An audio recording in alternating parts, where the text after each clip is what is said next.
Bonjour, ce tutoriel vidéo a pour objectif de vous apprendre à utiliser la messagerie électronique Gmail.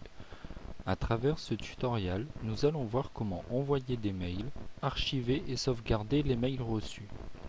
Actuellement, vous pouvez voir comment accéder à votre compte de messagerie une fois vos identifiants saisis dans les rubriques prévues à cet effet. Nous voici désormais sur l'interface générale de la boîte de réception Gmail. Nous remarquons ici sur la gauche les fonctionnalités de base, nouveau message pour l'envoi de mail, accès à la boîte de réception, accès aux différents messages, messages envoyés, tous les messages quels qu'ils soient, messages supprimés, soit la corbeille. Un petit peu plus bas, nous retrouvons le module libellé qui nous sera très utile plus tard pour l'archivage et la sauvegarde des mails. Dans la fenêtre principale, actuellement vierge, nous retrouverons plus tard les mails que nous avons reçus. Nous verrons alors les différentes possibilités de traitement de ces mails. Commençons par l'envoi d'un nouveau message. Cliquons sur l'onglet prévu à cet effet. Dans l'exemple ci-après, je vais m'envoyer le mail pour que l'on voit mieux comment cela se passe dans le cadre de la réception d'un mail.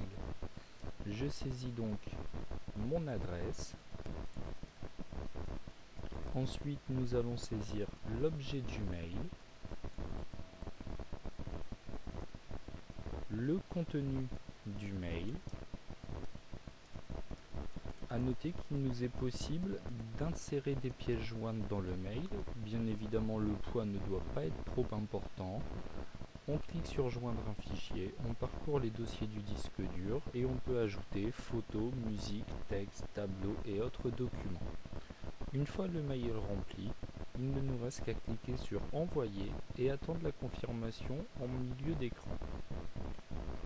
De retour sur la boîte de réception, nous avons donc le mail reçu.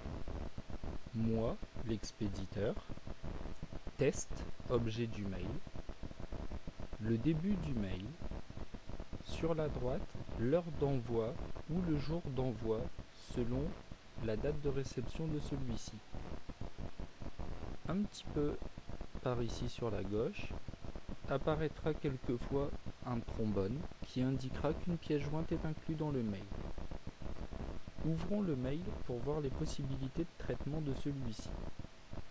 Je peux répondre à l'expéditeur, transférer ce mail à une autre personne, obtenir des détails sur ce courrier électronique, l'expéditeur, le destinataire, la date et l'heure d'envoi, l'objet, le serveur ayant permis d'envoyer ce mail. Voyons à présent la sauvegarde et l'archivage des mails. Afin de sauvegarder ce mail, nous allons devoir créer un libellé. Rendons-nous pour cela dans Autre action, ici en hauteur en plein milieu de votre écran. Je sélectionne Nouveau libellé, appelons-le personnel pour cet exemple et validons. Nous voyons bien apparaître ici l'onglet personnel qui indique que le libellé est créé. Dans ce cas, il ne nous reste plus qu'à archiver ce courrier électronique. Je clique donc sur Archiver. Je reviens instantanément à ma boîte de réception. Je m'aperçois qu'elle est vierge puisque mon message précédent a été sauvegardé par un libellé. Je vais donc dans le module libellé. Je retrouve mon module personnel. Je clique dessus et dans ce cas, je récupère aussitôt le mail que j'y ai sauvegardé. Cette fonction est très intéressante, notamment dans l'envoi et la réception de mails avec différentes sociétés, ce qui permet une bien meilleure organisation des différents courriers électroniques que l'on peut s'échanger au cours d'une journée. J'espère que ce tutoriel pourra vous aider à mieux utiliser Gmail.